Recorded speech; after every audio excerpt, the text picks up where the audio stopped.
Hey there, thank you for tuning into Duckbricks. I'm Chris, and today we're taking a special look at every single LEGO Ninjago Season 14 Seabound set, which just released this summer of 2021, and at the time of this recording, haven't actually been released in the US yet, because they all release on August 1st in the US. Thankfully, I was able to get these sets a little bit early from overseas, and right now we're able to take a look at all of these sets together. Now, just one note, you'll notice that I have two copies of the Hydro Mech. This one's actually a slightly modified one. I'll be linking instructions in the description below, made by a very talented mockist on Instagram, and we'll be taking a closer look at this when we examine these sets individually. Just one thing I want to get out of the way first. Typically for these videos, I rank Ninjago set waves by 4 unique points. Number 1 is quality of builds, so are they new or just rehashed from previous ideas, and generally do they integrate good building techniques and look good on display. Number 2 is affordability, so this entails a number of things, including how expensive will it be to purchase the entire ninja team, for example, or even just are these sets themselves well priced and fit in well in the price ranges compared to other Ninjago waves. Number 3 is minifigures, so this entails how good are the ninja suits compared to the ones that came before, and also how good is the villain faction as well, and what do I think about that. And finally, for our last point, we have balance and focus. So what I mean by this is that, is the wave generally balanced in terms of heroes and villains? Is there a good range of hero stuff as well as villain stuff? And also, is it focused on one particular theme or sub-theme in general, or does it feel kind of all over the place? Just keep these 4 points in mind when I'm reviewing each of the individual minifigures and sets throughout this video, and we'll revisit it when we go to our wrap-up at the end of this video to share my final thoughts.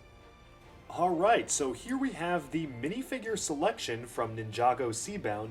These are only the single unique minifigures. I haven't included any duplicates, of course, but basically all these figures here are the unique figures that you will see throughout the entire Seabound wave. It of course includes full new outfits for all 6 ninja, as do all of the prior Ninjago waves, as well as sort of a new outfit for Sensei Wu, although this isn't technically him, a side character who's been given focus in the form of Prince Benthamar, as usual, our main villain, minion figures. There are this time 2 differently printed minion figures, and an energy form of one of the ninja. We also get 2 brand new collectibles, more on why I specified it as 2 in a second, as well as a new print for an animal which was actually introduced last year for the LEGO City diving theme. Let's now take a look at all these figures together. Kicking things off with these standard ninja suits, these are among the most unique ones we've seen so far, specifically because the ninja are in special scuba diving gear, which of course is a completely unique theme for Ninjago. Now, what's very strange about this is that actually only 4 of them are canon and appeared in the show, which is one of the only times that they actually have done this for some of the main characters. 2 of them, namely Kai and Cole over here, never actually appeared in the Ninjago Seabound show, mostly due to some writing reasons around the finale requiring the ninja to not be in their scuba suits for that final set of episodes, which personally I think they definitely could have found a way around, but regardless, these never appeared in the show, but it is of course good to actually get them in a whole team outfit suits. Now of course, they have their own specialized weapons for the season. Now these are basically just the standard blaster piece that we've seen for quite a few years now. Actually, they first appeared in the 2012 Dino sets, not to be confused with Dino 2010, and eventually they've kind of cropped up in all sorts of different sci-fi LEGO properties, stuff like Alien Conquest and whatnot, but really these are the first time this specific type of weapon is appearing in Ninjago. They actually have a clip at the top for a specialized form of weapon. One thing that I do like that actually has some good synergy with the sets is that each of the tips of the weapons actually correspond to the tips of the weapons seen on the miniature submarine vessels, which we'll take a look at when we see these set builds in a second. Now, of course, they're not really typical ninja weapons, which is why they also included a sword to be able to be slung through the back of a figure here, which I think is a nice touch. Let's just take a look at one of these figures for now, picking Nia, of course, the main character, just to exactly explain how these come together. So, this is not a triple molded piece. Instead, the top half is dual molded, so you've got your transparent blue main color and some sort of a secondary color on that helmet piece there. And then this whole rubberized piece around the head here actually can come off, but It's a little complicated because you have to actually separate the legs as well. So you can kind of take that off here, and you'll notice that this is all just one piece. If you've seen my bricks and pieces videos, you should know exactly how this comes together. It's very simple, just belt right here. Belt goes around the legs like so, like many of the other LEGO belt elements, such as the Batman belt. Put the torso on, and then this whole piece just kind of goes above it. You stick the head on right here, and there you go. It is a full-on, fully outfitted Ninjago Seabound minifigure. They also included a pair of black flippers for each of the ninja. Despite not appearing in the show, it is nice to actually get them as an accessory for the figures. Now, I actually do like the print detailing on these figures. I think they're pretty decent. Of course, highly specialized. Zane's is probably one of my favorites because it definitely does already fit in with the robot look, and some other ones aren't too bad as well. It's a shame that we never actually got to see these two in the show, though. Now, the one complaint that I do have about these figures in particular is just how large the head-helmet combo kind of looks here, especially because these tubes snake around the sides in such a large and protruding manner. It did not actually appear like this in the show. It was handled a lot better because this whole black breathing piece was basically just isolated to one part without tubes sticking out, and then they just had air tanks on the back. So these two tubes on the side here are kind of obtrusive. It's actually easiest to see with Zane because most of his color scheme is white. You can see just how large this black piece is, which honestly feels a little bit strange and a little bit too big to me. I kind of wish that they just chopped that off or did something a little different. So it's definitely not going to be everyone's favorite suits, but certainly something unique for Ninjago. Putting them all back together as a team, if you wanted to see exactly how these all look when assembled together, I think it looks pretty decent to see all 6 ninja in these outfits, although again, you can't really use them except for this specific occasion. I actually do like that Nia's outfit is fully using that medium azure / aqua color. She's kind of been flip-flopping back and forth between the gunmetal gray, maroon, and this bluish color here, and so it makes total sense for an underwater season to have her outfit be fully in that medium azure color, which does look quite good. It also differentiates her a little bit from Cole, who now seems to be fully embracing the orange secondary color scheme. Lastly, one thing I do like is that these symbols for each of the ninja have actually been integrated pretty well into each of these figures. You can see, kind of obscured but still very clearly visible, each of the ninjas' elemental symbols that they used to wear on the tops of their helmets. Kind of changed throughout the years, but these are the latest ones. You can still see them in yellow to kind of identify them as a team all throughout the backs of their suits. Another thing that you'll notice here, and actually something that appears throughout all these sets as well, is that this yellow or keyed orange secondary color is actually something they use throughout all of the ninja themed sets to kind of unify the team. And while some LEGO themes have tried stuff like this, namely Nexo Knights, and it ends up feeling a little bit out of place, here I think it definitely fits the underwater vibe, and I do like it as an accent color that helps unify the team a lot more. But then let's move on from the ninja figures and take a look at some of the villain faction for this time around. We have 3 unique villains right here. Of course, the main villain is Prince, or as he'd like you to call him, King Kalmar. He features a fantastic new dual molded head sculpt, a lot of really great detail that's gone into this piece, as well as a brand new mold for these squid legs. Now, I'm actually kind of surprised they made an entirely brand new mold for this leg piece. Now, LEGO actually has done squid legs in the past, namely for the Atlantis theme. We got a dark red one, but I'm sure that mold no longer exists. But we also got 2 more squid legs recently with the Disney collectible minifigure series, so I'm honestly a little surprised they didn't just reuse one of the 2, and instead actually gave him a full-on brand new piece, which does admittedly look very good. Now, definitely there's a few things that I do wish were a little bit different about this figure in general. Specifically, the top of his head. In the show, he wears a golden crown on his head. And now this obviously is definitely some liberties that these show designers took, but would have been nice to actually get that crown on the top of Kalmar's head here, give him a bit of a special variant. But other than that, it's a pretty accurate figure, and it definitely looks very menacing and unique as a Ninjago villain. Now, the only downside is that you can't really pose this guy too much. He's basically just a solid statue because none of the tentacles here are actually rubberized, or they can't even move, so you basically can just move him around if you're trying to attack or have him go in some sort of action pose. There's very limited things that you can do with this figure, but you can still get him into some fun poses like so. Now, the next figures up here are the Henchman Figures, so I want to focus on one of them up here first. They're basically the same figure, except Glutinous over here, who's the scientist for the Merlopians, actually does have a unique torso print of his own, as well as a golden robotic arm.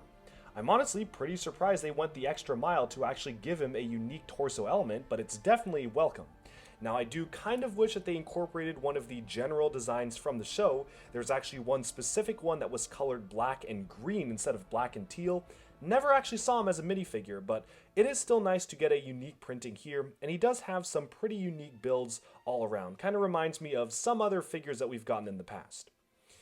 But these basically are the standard Merlopian or Mare Guard henchmen that you'll see throughout all the sets. Very, very common figure, but the production value on this figure is quite fantastic. You have an excellently dual molded headpiece here, as well as a ton of great metallic gold printing all along the front and back of the torso, and even some flippers for the first time in teal. Now, of course, I have to get the elephant in the room out of the way. Obviously, this is not a unique headpiece. This was actually created for the Pyro Vipers back in 2019's wave of Ninjago, and they've simply taken that piece and recolored it in black and teal to suit these characters. Does it really make sense to me for underwater? I guess you could kind of see these as underwater eels, maybe underwater snakes, something like that, but part of me really wishes that they actually went for something a little bit more unique. There's so much things you could do with an underwater faction of Ninjago villains that making them essentially just snakes again feels like a bit of a cop-out. Now, what's really bizarre to me is that this year, LEGO has actually released a ton of new underwater themed molds for the video theme. Such as these two figures, for example. Both of these pieces debuted just this year in 2021, and I feel like it would have made a ton of sense to, say, recolor the shark mold here, especially with a mohawk. We've had a history of Ninjago villains or side villains having mohawks. I think this could have worked out really, really well, and honestly, the teal color already kind of fits with the villains. And even another squid head right here, which honestly I think could have complemented the Kalmar squid figure quite well, especially if they wanted to do, say, a squid-like focus and just have some other henchmen use this piece. They already created it for 2021. I don't know why they didn't just use something like these for the Ninjago wave if they didn't have the mold budget. Obviously, they had enough budget to recolor an old mold, so why not recolor a new one? That being said, I think these figures are still pretty good and very high quality. It's definitely just a step back from previous Ninjago villain factions, which of course had very unique molds and unique designs all to themselves, sometimes multiple different molds in a wave. I mean, of course, in fact, this came from a wave of sets that had multiple different Ninjago villain molds and villain figures, so at some point in the past they definitely did have the budget to make unique villains. This just wasn't that time for whatever reason. Now we can move on to some of the miscellaneous figures. So just want to start off here with the side character.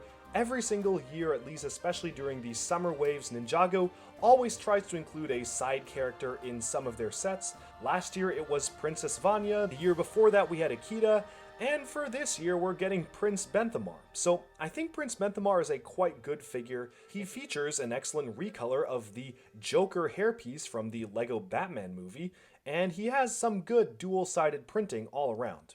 Of course, it is a pretty simple one, no new molds for this character at all, and he definitely stands out a little bit when compared to the rest of the characters, but I actually do like the design similarities between the same armor pieces being used for Kalmar and himself, at least the same printing of armor, to suggest they're from the same family. He certainly is a pretty unique figure, nothing like what's ever appeared in Ninjago before, albeit a little bit of a simple side character, and I feel like if they had the budget to do a new mold or to do something a little bit more special for him, they probably could have done it. Lastly, we have a strange inclusion here. Now, Sensei Wu typically gets a focus on the summer seasons of Ninjago and gets a brand new outfit, and he technically gets a brand new outfit here, but this isn't actually Sensei Wu, it's just a Wu bot. So this is a completely new print. I believe the belt here is actually new for Sensei Wu as well, or at least very exclusive for the Wu figures. But this isn't actually Sensei Wu, it's just some robot, and they do not look anything like this in the show either. Now what I do like about this is that it actually is a reference to an older LEGO theme. Specifically, Alpha Team had a minifigure called TV, which literally was just this. It was a TV with legs, so I feel like this is kind of a reference to that, but definitely a very strange inclusion, and I'm not even really sure if I'd count this as a minifigure. But lastly, we have one final very special figure. This is Energy Nia, and I don't want to go into show spoilers too much, but this is a very important figure in the show, and one of the very few energy variants of the ninja that actually appeared basically one for one in the show itself. So that has a lot of added value to this figure. Now Nia reuses the special smoke or ghost trail piece, which I guess is supposed to be water now, that they first introduced for LEGO Hidden Side last year. They used it for Mysterio in Spider-Man this year, and I think it fits perfectly as a new recolored element for Nia here. She also has these water tendrils on the back, like so, as well as a brand new headpiece with hairband with a very nice satin or opalescent color here. It's not just the standard transparent blue, you've actually got some glitter in there as well. Now, I will have to say that the headpiece, at least in my opinion, looks just a little bit too much like Pixel and not Nia. In fact, when images first came out, a lot of people were wondering if it was supposed to be Pixel instead, mainly because of the markings on the side of the face and the dots, but I can kind of get that they were going for an ancient, underwater goddess-like look, so it does kind of make sense in the show, as well as for the figure, although I do wish that it was a little bit separate. The other thing that I think that this figure could definitely have been maybe improved on just a little bit is that if you remove it from the water stand, you'll notice that LEGO's leg printing limitations are really being very clear here. The print just kind of awkwardly chops off at the legs at the base here, so definitely something that I think could have been improved a little bit more, but it's not a big deal to me. All in all, this is definitely one of the best energy exclusive variants of really any of the ninja to date. It's basically the only energy Nia we've ever gotten besides an Airjitsu Nia from the Airjitsu Battlegrounds, and this is definitely one of the most fantastically detailed and special looking Ninjago figures yet. And lastly, before we move on from the figures, just want to note a few last things. Really nice to get a recolor of the LEGO City Manta Ray piece in a fantasy-esque Ninjago coloring, although it definitely has its limited uses outside of the Ninjago theme. And the final thing I want to note is that these, the two collectibles for the season, are actually brand new. So you might be wondering, well, hold on, because we did get the Storm Amulet for the Island sets earlier this year. But actually, it's a little different, and that was very interesting to me. If I bring over the Storm Amulet from earlier this year, you'll notice that this is a little bit different. It's a little hard to tell by the lighting, but the newer one for Seabound, which only appears in one set, actually has the satin and opalescent color, which means that it's a little bit glittery compared to the older Storm Amulet, which of course right here is just standard transparent purple. Now, I think it's actually pretty cool to get two different versions of this piece, and just getting into spoilers for the television show a little bit here, so here's your spoiler warning. There were actually two Storm Amulets featured in the show. One real one and one fake one. And I think it makes total sense for the fake one to not have this magical glittery aspect to it. I don't know if that was intentional, but it certainly makes sense for there to be two different mold castings for this one piece. Just a bit of a strange decision because they were released so close together. Now, of course, the Ocean or Wave Amulet over here has the satin and opalescent effect as well, so when you put them side by side like so, you can really see the glitter start to come out, which I think is a really nice element. It's expertly dual molded and fits in very well. Actually, the only complaint I have about these two pieces has nothing to do with the pieces themselves and more their integration into the sets, but we'll get into that in a little bit. But then, moving on from these, we've about summed up all of the Ninjago Seabound minifigures, so now we can move on to the sets themselves. Alright, so moving into our first and smallest set here, this is Lloyd's Hydro Mech. It retailed for $20 US and came with two minifigures, Scuba Lloyd with the Amulet of the Waves as well as one of the Mare guards. Setting the figures aside, we can take a look at the main mech here. So this of course is one of your cheaper and smaller Ninjago mechs, and that comes with both its pros and cons.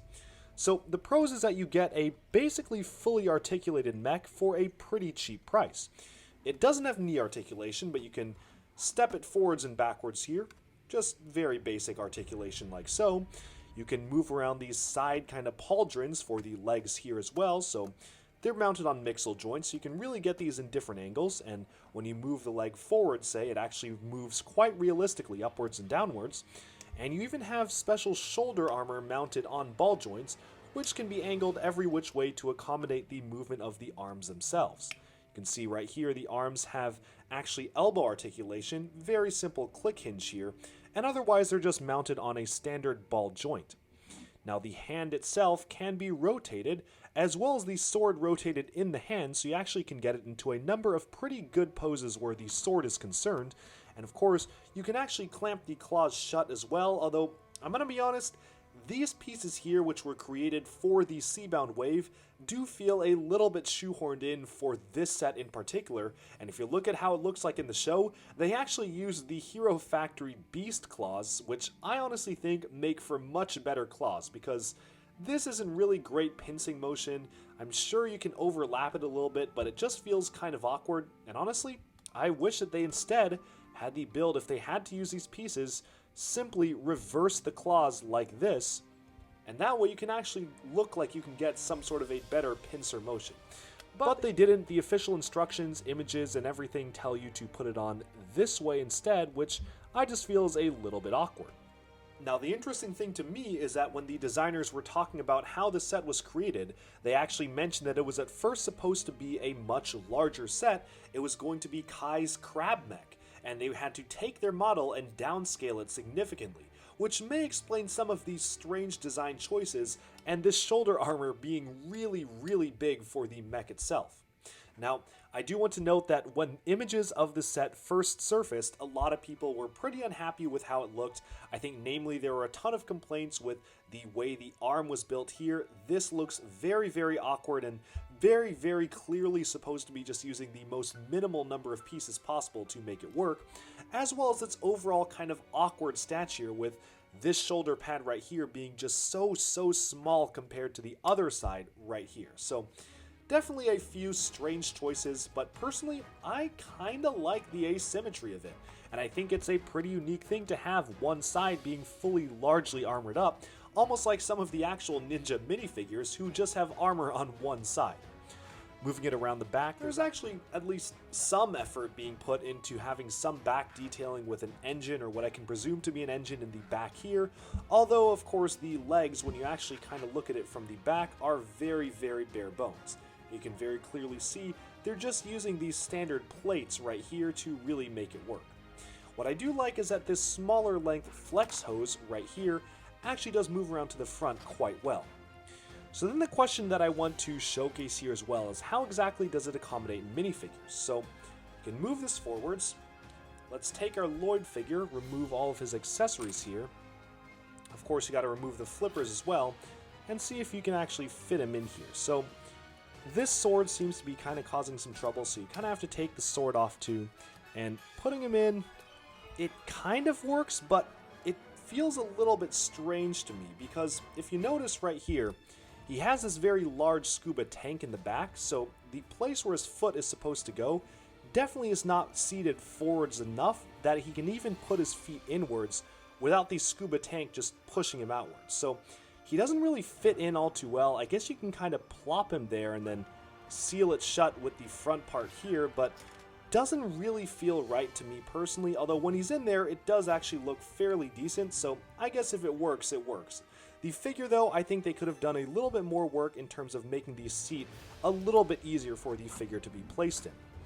Now, when this appeared in the show, I was actually pretty impressed with how cool it looked in the show. I really liked the build of the model, at least the way it appeared there. So what I actually did is I bought 2 of these sets, and I followed the instructions of, as I mentioned at the beginning, a mockist on Instagram by the name of Jack Harlan to upgrade this set. Let's take a look at that right now. So right here we have the upgraded form of the set. Now, it also isn't without its own flaws, because despite having knee articulation now as well as waist articulation, There's a few things that are a little bit more flimsy about it, not everything's perfect, but what I do like is that the stature is a little bit larger. You actually have the cockpit fully covered up here, so you can see it closes up versus the other one here where the cockpit very clearly is just open on the top there. And he actually solved some of the issues with stuff like the claws. I changed it to the beast claw piece, which I think works out a lot better as claw elements. And you've also got the knee articulation while keeping the same exact visual style of the original set. If people are interested in seeing a comparison between these two, as well as a bit of a closer breakdown, let me know down in the comments below, and I'll definitely be doing a separate video on it if there's enough interest to check out the much more upgraded one. In the meantime, you can check out instructions by Jack Harlan on Instagram, linked in the description below. Just let me know if you want to see a little bit more about how to upgrade this to this. But all in all, the question now has to be asked, is this mech good value, and what do I think of it as a whole? So for a $20 set, I honestly have to say it's fairly decent. Sure, there's a few awkward bits and pieces here and there. I am not a fan of how the upper arms came together, nor am I the biggest fan of the overall proportions as a whole. I like the idea of making it asymmetric, but I feel like it could have been executed a lot better. And all in all, I think that this is definitely one that if you're into modding LEGO sets or upgrading them, I would actually recommend getting, because there's a lot of improvements that can be made to this. That being said, it easily is one of the weaker small-scale Ninjago mechs, and it doesn't really impress me too much as a whole. So I'd say this one gets a pretty average score, and we can move on to the next set on this list. Okay, so next up here we have the Ninja Sub Speeder. Retailing for $40 US, it comes with 4 minifigures. The Hydro J figure, Hydro Cole, as well as 2 standard Mare guards for army building fodder. Let's set aside the extra figures here and just take a look at the vehicle as a whole. So this is a concept that LEGO has done many times. And for Jay in particular, he actually got a car very similarly in scale to this in the possession wave of Ninjago, which was the Jay Walker 1. Now, this does feature a transformation feature. You'll notice that these are actually all mounted on the click joints, so you can actually move the wheels down here to have some engines down to the bottom, and then on the back you can rotate these backwards to actually transform this into a submarine, which makes a lot of sense, and I do actually really like the shaping of the model itself to allow it to very realistically swim through the waves. Now, there are a few things that I will have to say about this. This is definitely not a unique feature. LEGO has done this time and time again in many different sets to varying success, and I think they pulled it off fairly reasonably well here, although it definitely could have been a little bit better. Now, a few things I want to note. In the TV show, the wheels actually move upwards like this, which looks really cool in the show, but I'm gonna be honest, looks kinda awkward here because they stick out so far up and you can very clearly see just how high this axle is. They look a lot better when they're mounted downwards because the way the set is built actually facilitates them moving downwards and making it feel a lot more flush to the base of the model. Going upwards feels a little awkward to me, but if you want to make it look like the show, you can just do this. The other thing is that in the TV show itself, these back wheels could rotate all the way backwards, whereas here, you're basically restricted to having them at an angle.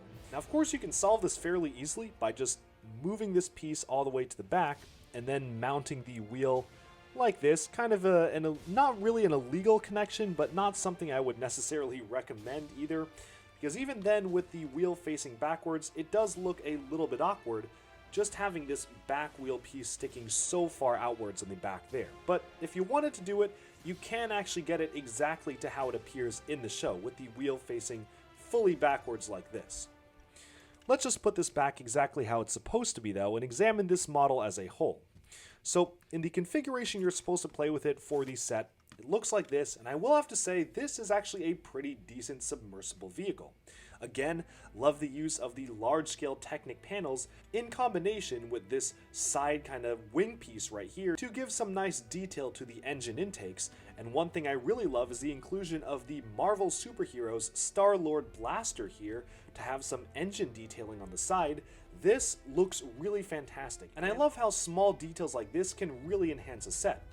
They've also included a few other small details, such as what looks to be kind of pistons like this, so you have some pistons on the side here, as well as some pistons here. They obviously don't actually function like real pistons, but they give the illusion of some mechanical detailing going on inside the car itself, which I think is a pretty nice inclusion.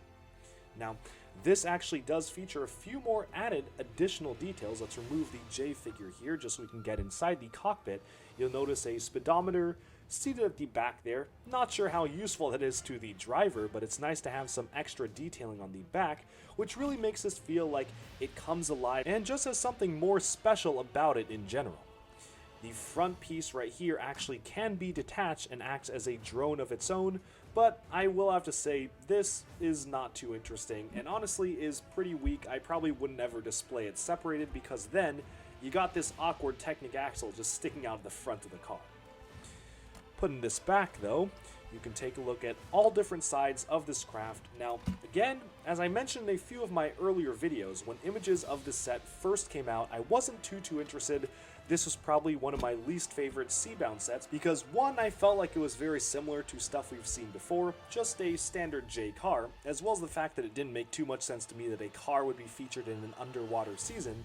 But now, with the transformation feature and how it appeared in the show, I actually like this a lot more. And for $40, I think this is pretty fair. $35 would have been a great deal, but $40 is alright, and including 4 different minifigures definitely is a nice thing to me. The only thing I do kind of wish is that it included a different figure other than Cole, specifically because, again, Cole never appeared in this outfit in the show, and I know these set designers have no control over that, but it would have been really nice to, say, get Jay and Nia in one set together, especially given how rare the Nia figure is, and we'll get to that in a little bit. But then we can now move on from this $40 set, which I think is fair value and a pretty decent build, especially with the detailing along the sides here, and move on to our next set in Ninjago Seabound. Moving on to our next set here, this is the Water Dragon, which retails for $70 US and comes with 5 minifigures, including the Big Bad Prince Kalmar, 2 Mare guards, Scuba Zane, and the very special Energy Nia figure. Now, this also includes a few side builds other than the main dragon itself. First off, you have a small shrine for the Amulet right here. Really, this is nothing we haven't seen before. I guess it kind of fits in with the rest of the underwater detailing, but it's nothing too special, just stuff we've seen before in Ninjago. As well as a much more valuable side build in my opinion.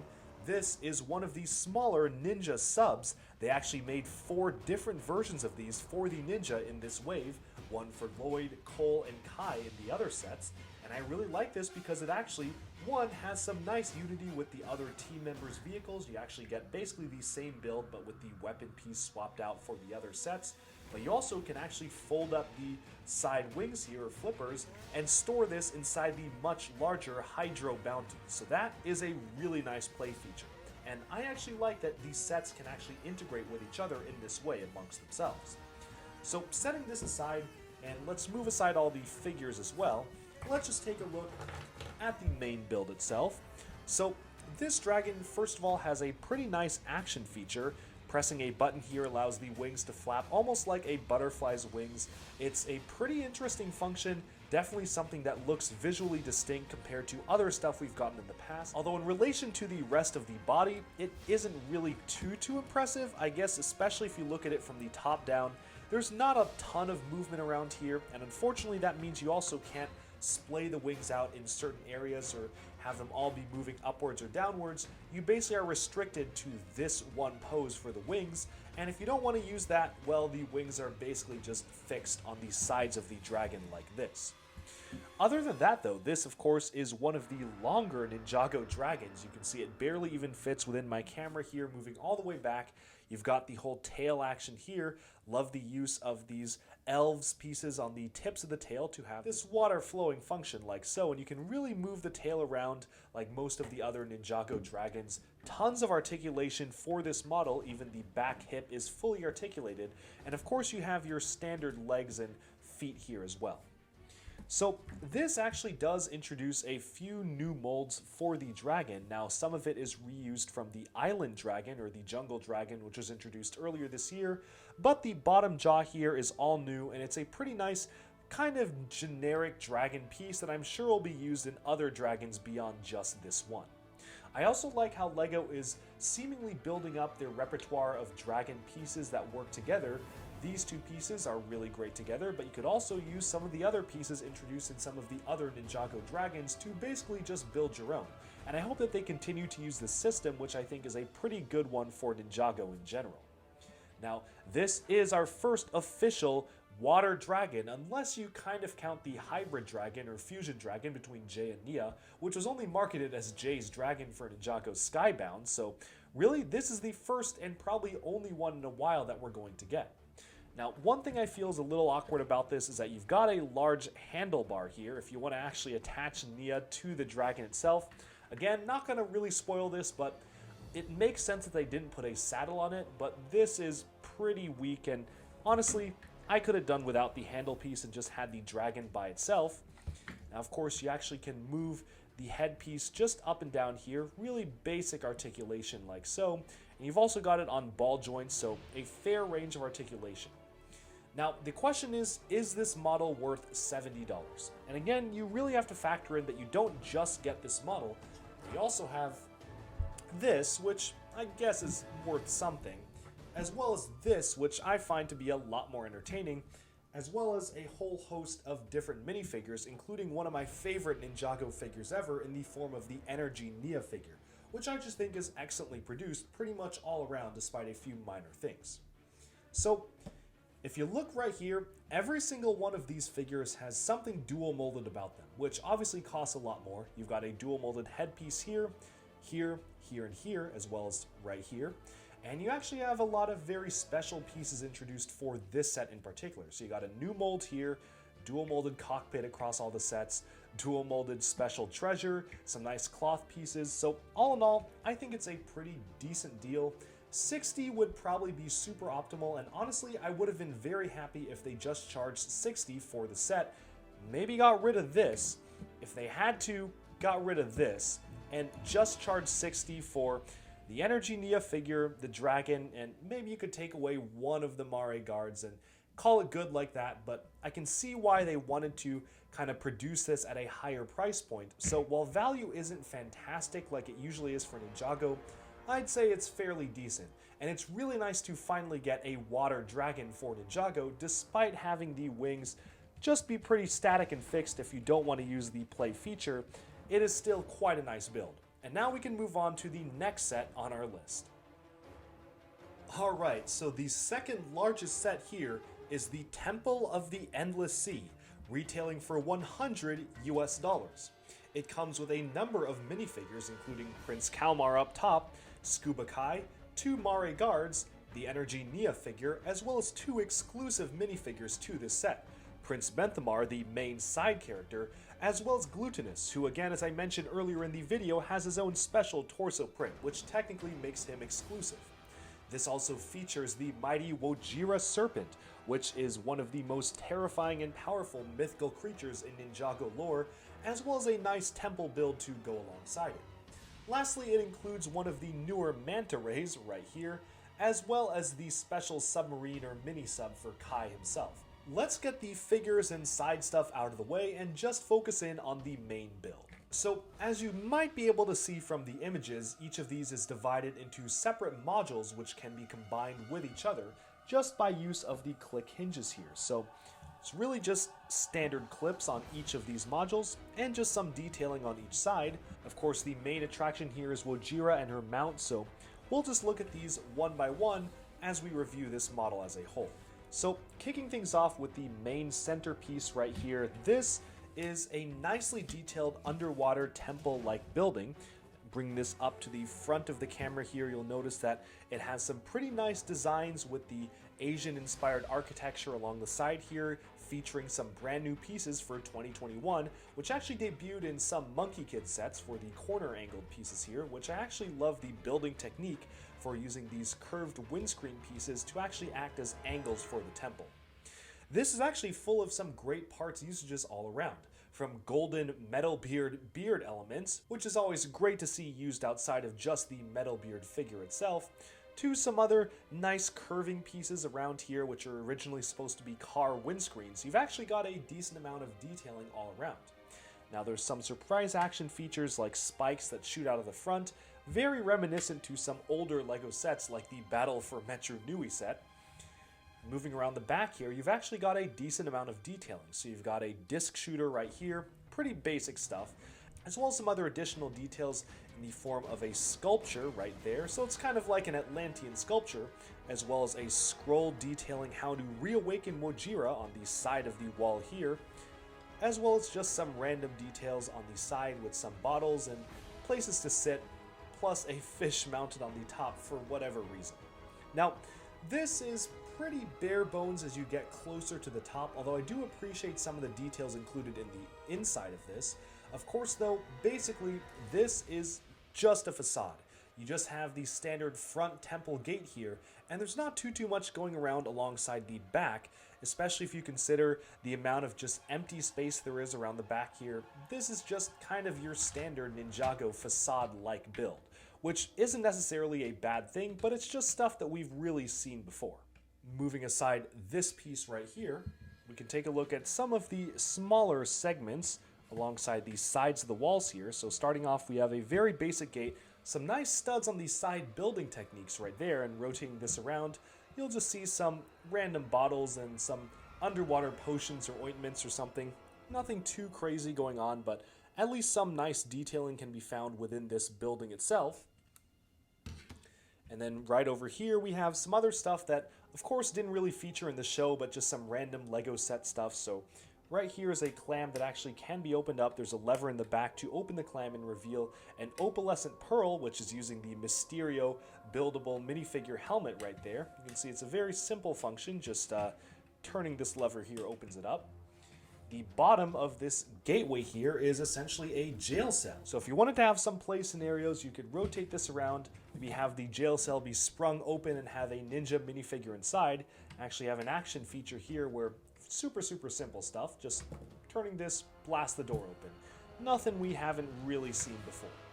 Of course, it just has a standard turret right here featuring a spring-loaded shooter, but again, this is very simple and honestly kind of reminds me of similar Ninjago builds like the Ice Emperor's Fortress that we got just a couple of years back.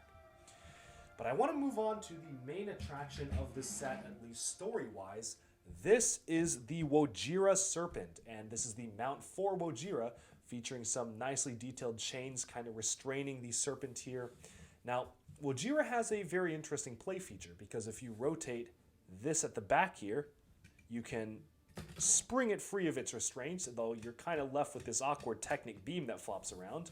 You can remove it from the pedestal here, which, as you can see, is super simple. Let me just get this off here.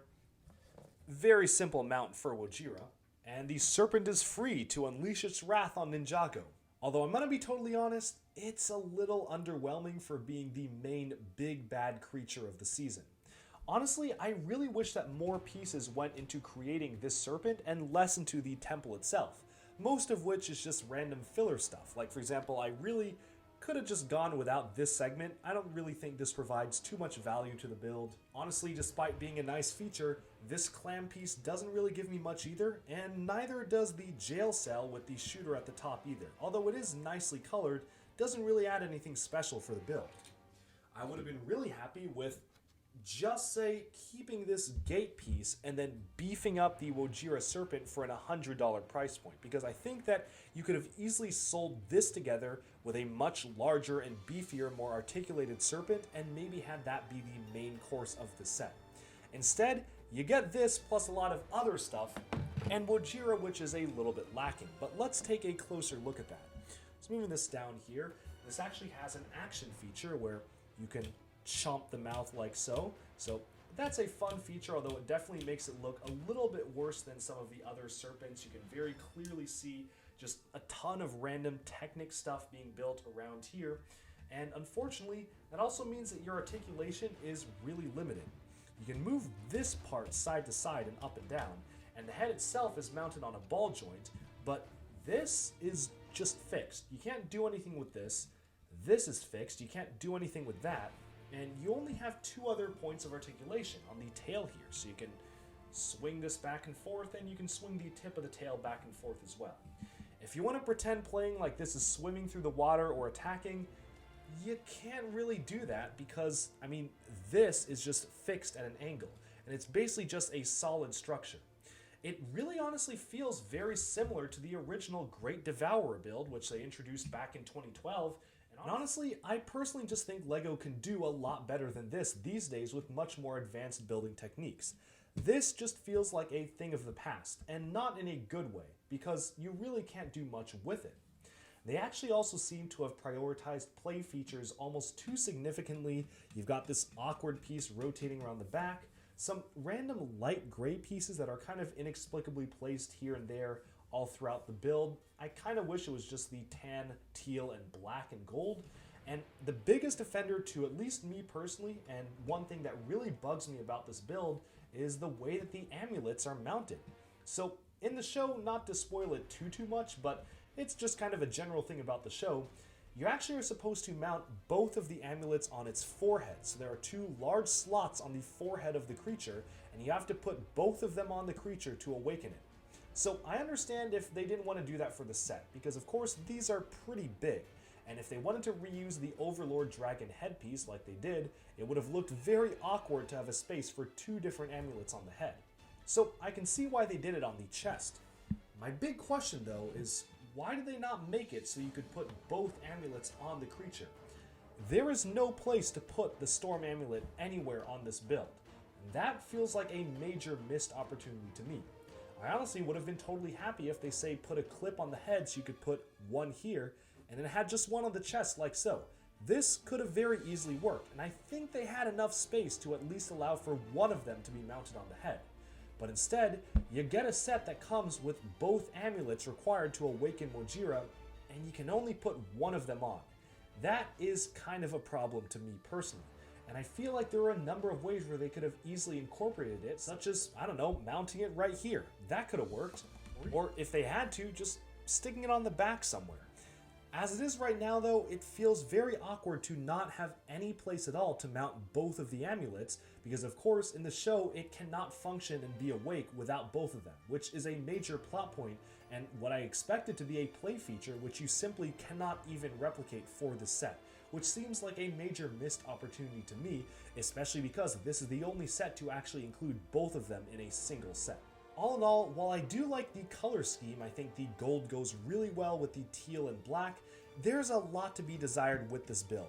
And for it being one of the most dangerous, destructive, and feared Ninjago creatures, this isn't really all too great, and I honestly hope that at least maybe some years down the line, if Ninjago is still going strong, they'll revisit this concept as a legacy set, because I feel like you could have done a lot better with this concept. But with that, we've basically summed up our look at the set, and we can now move on to the final set of the Seabound wave, the Hydro Bounty. Alright, finally we have made it to the largest Ninjago Seabound set of the entire wave, the Hydro Bounty, retailing for $130 US.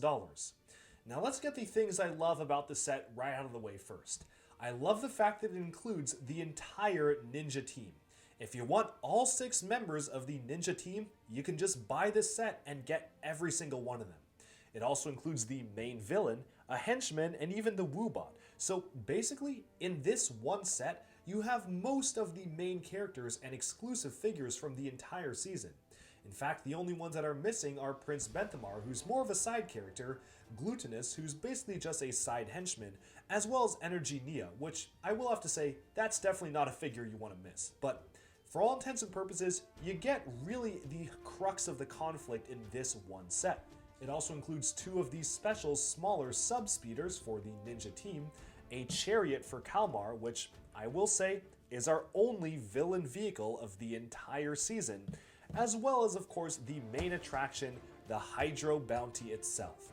There is however a downside to this, and that's a very important thing I want to note. LEGO kind of has a history of locking very special and exclusive minifigures behind the most expensive sets. Now in the past, that was something they did with these side characters. So usually the most expensive sets had these side characters in them, which meant that if you wanted the entire roster and the exclusive side characters, you had to get the biggest set. So this time, thankfully, the side character Prince Benthamar is only in the second largest set. But the big problem here is that Nia, the main character of the season, only appears in the standard ninja outfit in this one set. So if you want the full ninja team, if you specifically want the outfit that Nia wears throughout most of the Ninjago Seabound season, basically all the episodes up until the final 2 parts of the finale, you have to get this set. And honestly, I think including Energy Nia in 2 different sets was a mistake. They very easily could have, say, included the Scuba Nia in the previous Temple set, so fans who wanted the character but didn't want to purchase this much larger set could actually obtain her in the $100 set versus the $130 set. What would have been even better is if they included her in one of these smaller sets, like say the $40 Jay's car set. I think it would have been really great to actually have Nia included alongside that, especially because it makes a ton of sense given the way the story turned out as well. As it is though, I think that locking a core member of the ninja team, and especially locking the main character for the entire season in the outfit she wears most commonly throughout the season behind the most expensive set, isn't really a great move, and I really wish that they did something a little bit different there. But figures aside, let's take a look at the main set itself. So this is the Hydro Bounty. It is one of the most unique designs for a Destiny's Bounty ever, and I'm gonna say it right now, this is easily my favorite set of the wave. I absolutely love just how detailed this is, and also how much interior space they actually managed to pack into this. Most of the time, if we get a large flagship set like this, sometimes there will be no interior space, or really barely any. This time, it has a ton, and it actually has an action feature packed in too.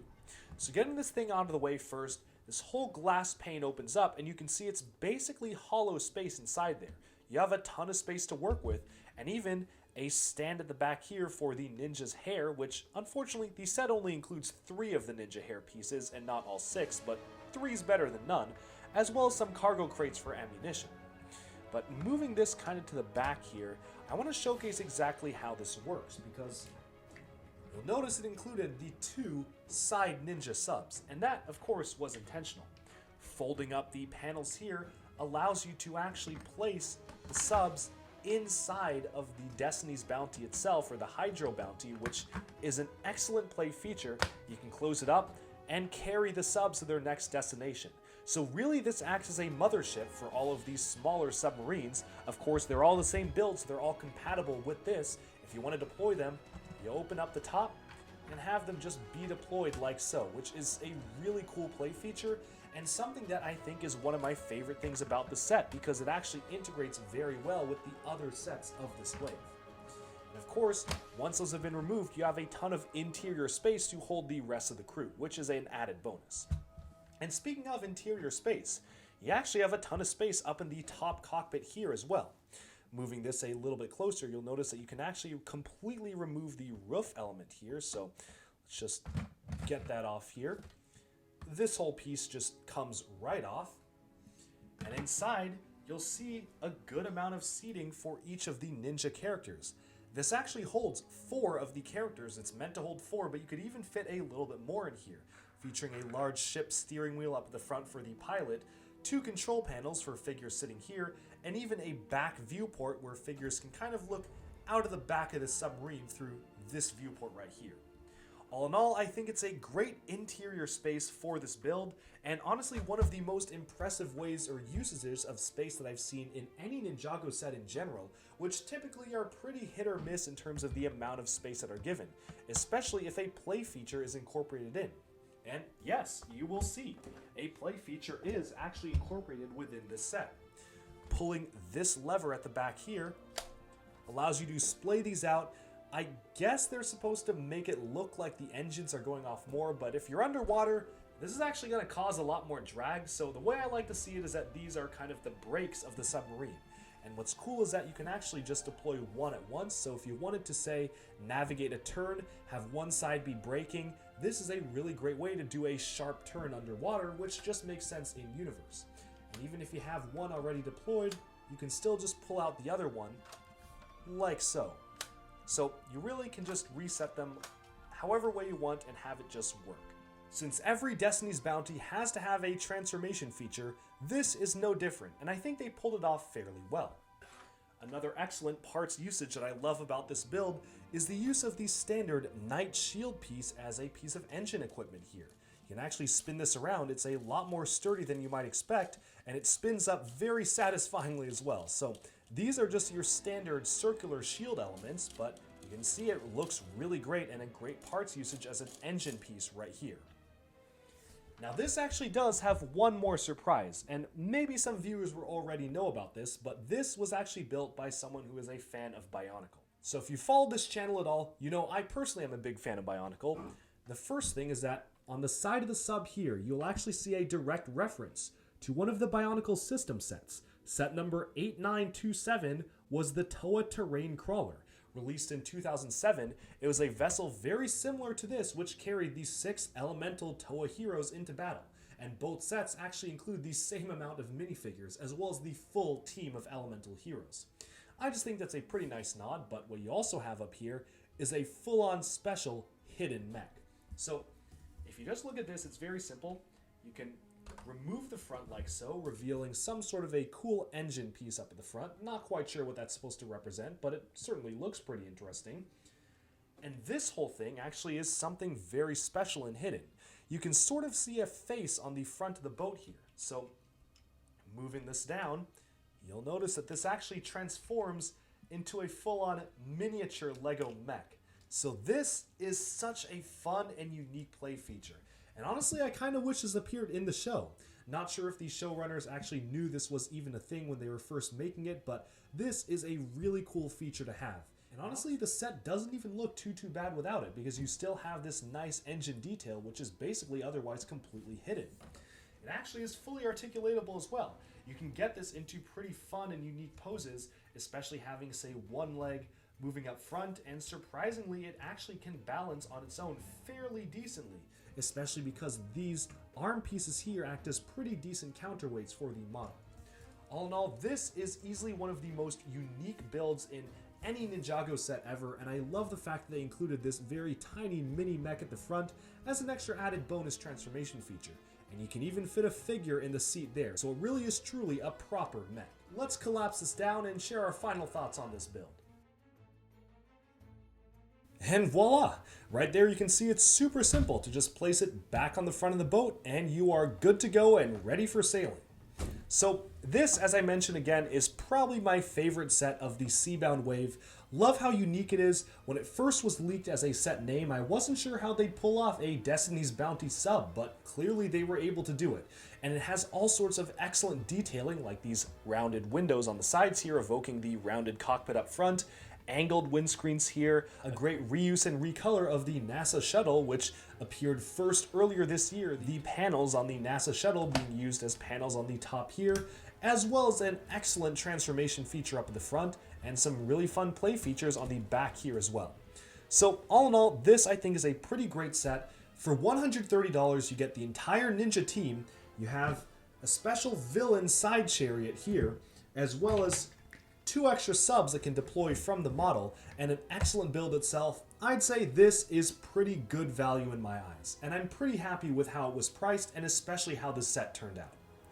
But with that, we've summed up our look at every single Ninjago Seabound set that came out in summer of 2021, and now it's time to zoom out and take a look at my wrap-up thoughts of this entire wave, and exactly how it stacks up compared to the other Ninjago waves we've reviewed before.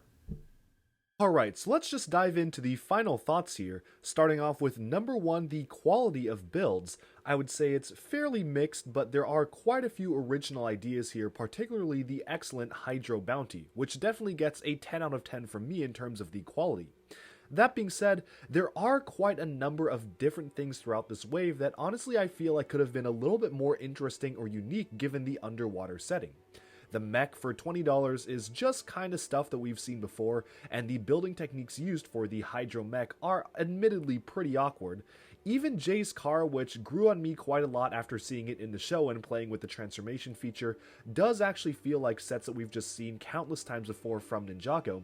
And even the Temple of the Endless Sea was basically the same as other sets. The only thing that I wish could have been really improved there was the Wojira figure, which definitely stood out to me as something that could have been much better.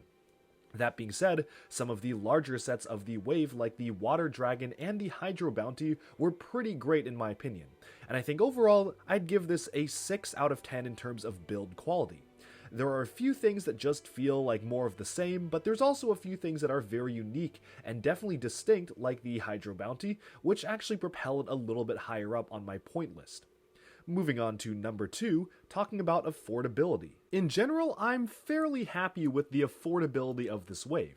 $130 for the Hydro Bounty given the amount of stuff included, with the full-size submarine, 2 miniature subs, a chariot for Kalmar, as well as the full selection of the ninja team, feels pretty fair to me, seems pretty well priced, and for the rest of the builds I'd say they're pretty decent as well.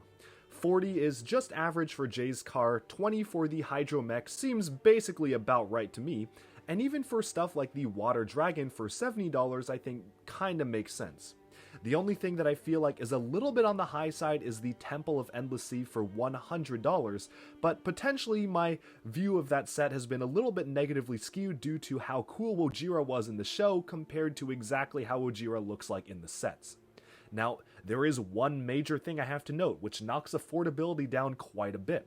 One of the things that I really want to keep in mind when reviewing Ninjago waves is the affordability of the minifigures themselves. For the most part, they were actually pretty good about the minifigure distribution. If you buy every single set in this wave, you will own exactly 2 of every single Scuba Ninja, except for Scuba Nia, who's arguably the main character, which definitely feels like a major missed opportunity to me. Instead, the sets opted to include 2 copies of the Energy Nia figure across 2 different sets, which admittedly is a fantastic figure and some would argue a lot better than the Scuba Nia figure itself, but I'm not necessarily sure if that makes a ton of sense because that is a very limited appearance figure.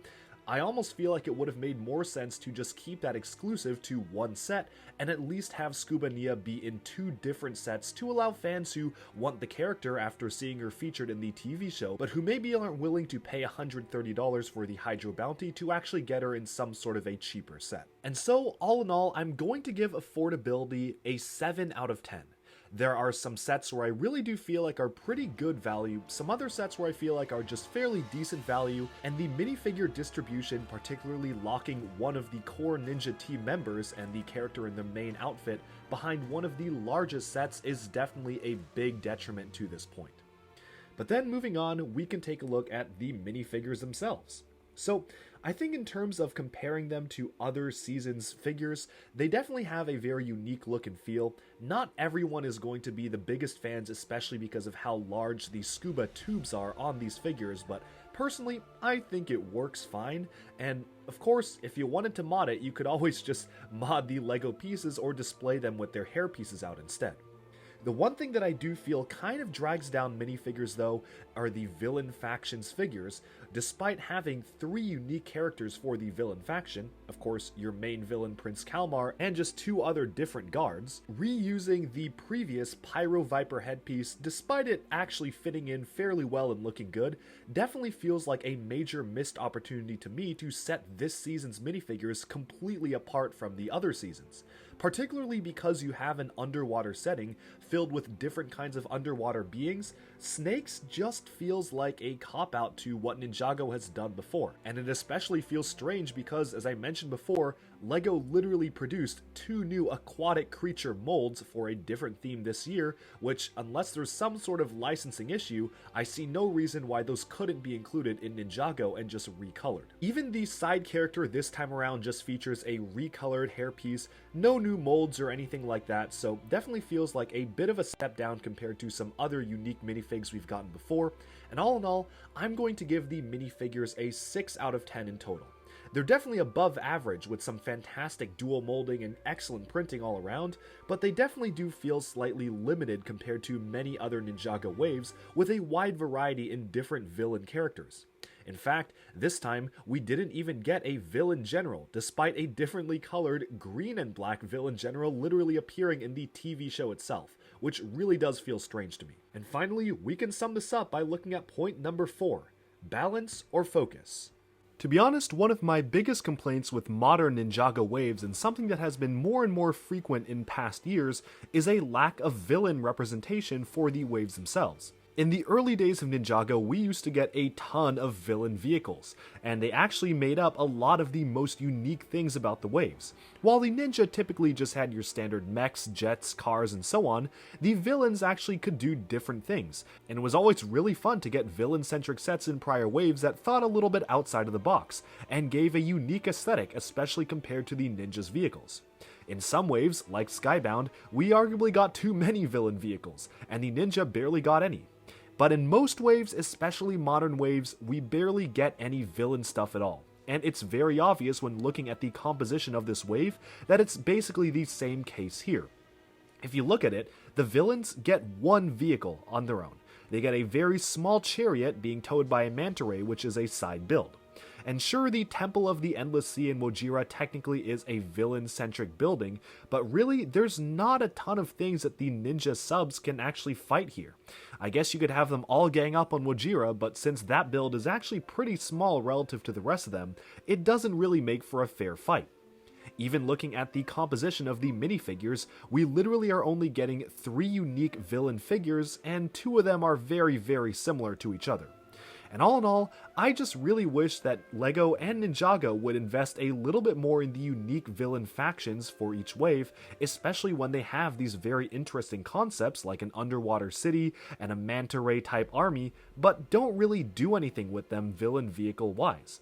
In fact, if you look at it, we probably could have done without, say, Jay's car, and just given Jay a smaller submarine, and instead had that $40 slot be filled by some sort of larger villain vehicle. But as it stands right now, this wave honestly doesn't feel very balanced to me. And that's why I'm going to give it a 5 out of 10 in terms of balance. You get a ton of ninja stuff and just one very, very small side build of a villain vehicle, and I guess you get a temple in Wojira as well, but you can't really have the ninja fight a temple after all. So in summary, this is a pretty inventive and unique wave that's held back a little bit by some repetitive designs and burdened by some minifigures that are locked away behind very expensive exclusive sets. All in all, I would rank this above the Island wave, which was a pretty small wave that was just released earlier this year, but definitely not quite as good as the Winter 2021 Legacy wave, which I think is still the best wave of this year. That's it in terms of comparisons with what we've reviewed so far, and definitely continue to stay tuned to Duckbricks as I review all of the other prior Ninjago waves. Alright, and with that, we have summed up our look at the entire wave of Ninjago Seabound sets. Let me know down in the comments below, what do you think of this wave? Do you like it? Do you dislike it? And which are your favorite sets? Also, let me know if you've actually owned or built any of these sets already, and if so, how are you liking the builds of these? I hope you've been enjoying this review and ranking series so far, and be sure to tune in to Duckbricks on a regular basis for more Ninjago reviews like this, and also just general LEGO news, reviews, discussion, and analyses coming your way very soon. Thanks so much, and bye-bye for now.